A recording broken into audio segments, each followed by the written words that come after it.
Hey everybody, we're going to take a stab at understanding the VLOOKUP of using this sample data sheet here. So we've got the first column of this table here is the character. Now that's going to be important because you're going to use a VLOOKUP to relate information in a cell outside the table back to the table that we have here. All right. So first off, we'll verify that I do have a table, and it is called books. Keep that in mind. As the table grows, we will also see that the formula will update with it. Begin a VLOOKUP in a cell. I'm going to go to cell G5, that is. I'm going to click on the Formulas tab and then select Lookup and Reference, follow that with VLOOKUP.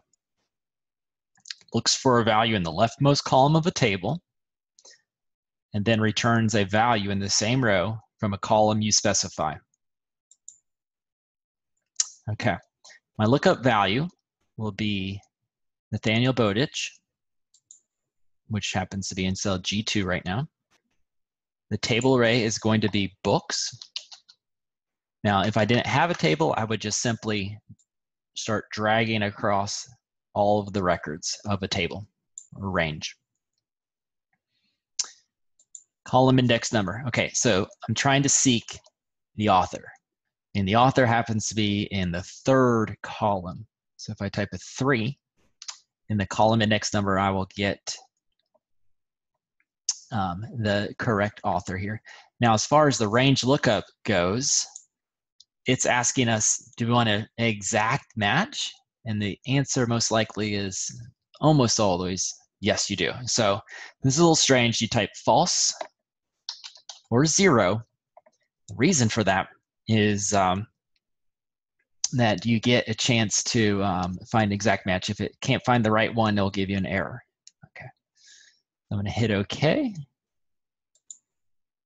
And there we go. We've got Nathaniel Bowditch, and the author's Jean Lee Latham. Okay. Great book, great book. Hold on one second here. I didn't really plan this, but here's the book right here, in case you're interested in reading. I found this a powerful, powerful book. Okay. So let me do another one real quick while we're at it. Let's do the year published. Okay, and this time I'm going to come up here and just type it equals VLOOKUP. So my lookup value is going to be the same cell G2. I'm going to type a comma. Table array is going to be books. Column index number. So we're looking at year published being the 4th position. And then I'll type false to do an exact match. Okay, 1955. All right, what's going on, guys, is as it looks vertically, I need to, there we go.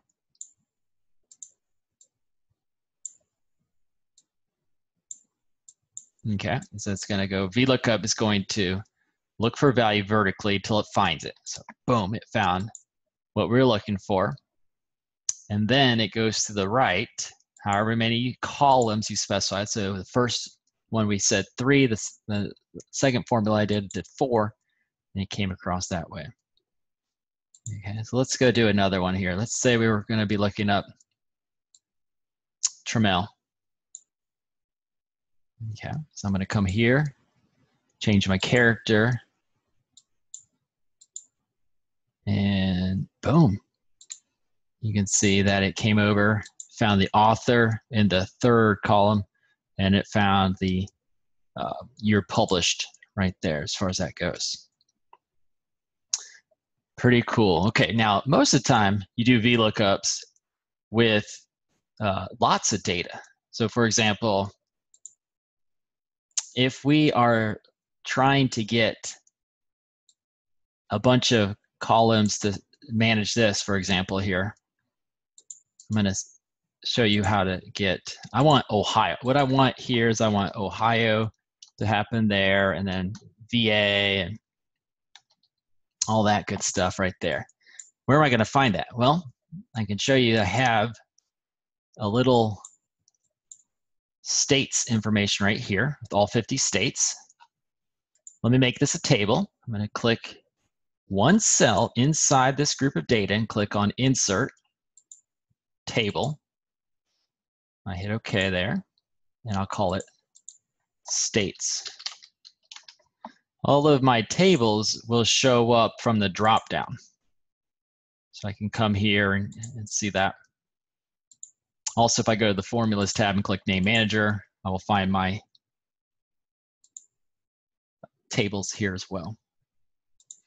Okay, so that's really important, just that I can do the VLOOKUP from another source.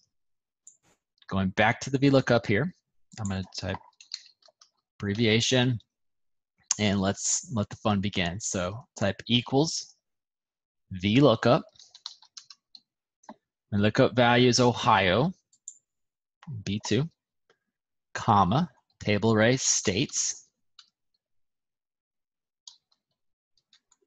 column index number, 2, because it's the second column over, if you can visualize that table. It's a 2-column table.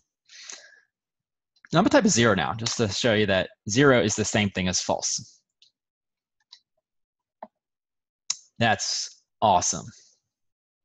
That was very, very important that I used a table in that scenario there. For example, if this was not a table, let me just do this real quick here. Let's imagine that was not a table. And I did a VLOOKUP using the same requirements, B2. This time, when I made my selection, you can see it's just regular cell ranges there.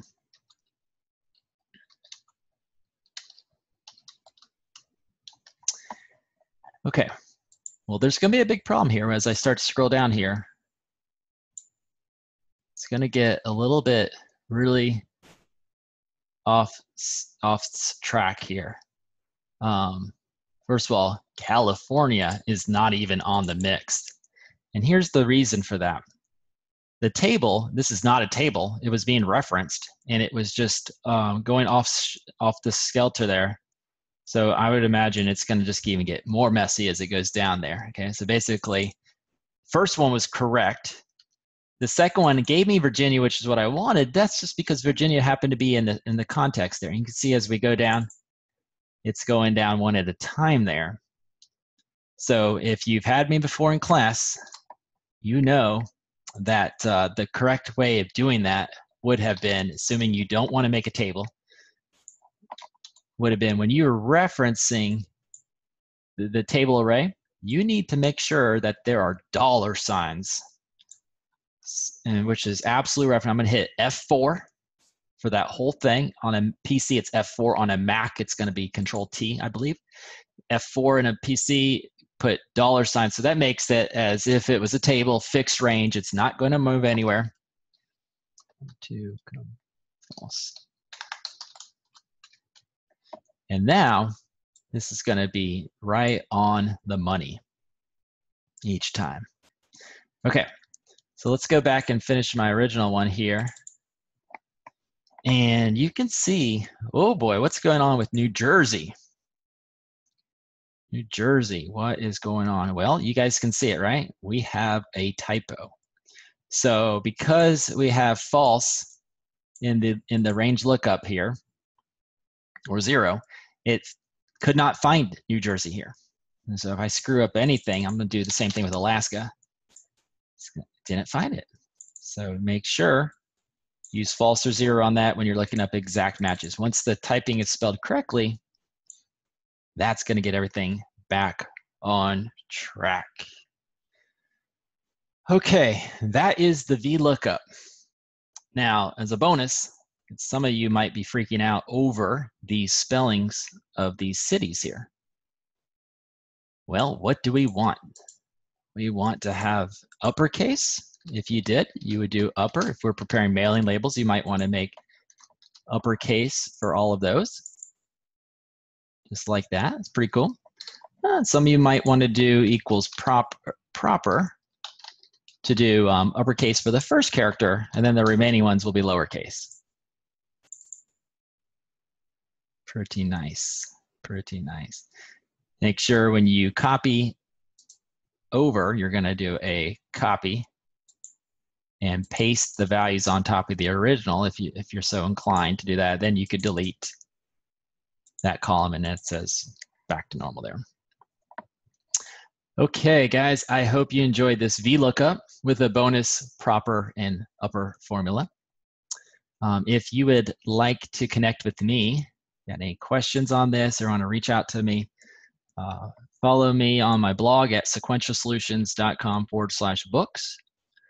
Also, if you'd like to see the book that I've published, along with some of my favorite books that I read, follow me at sequentialsolutions.com/books.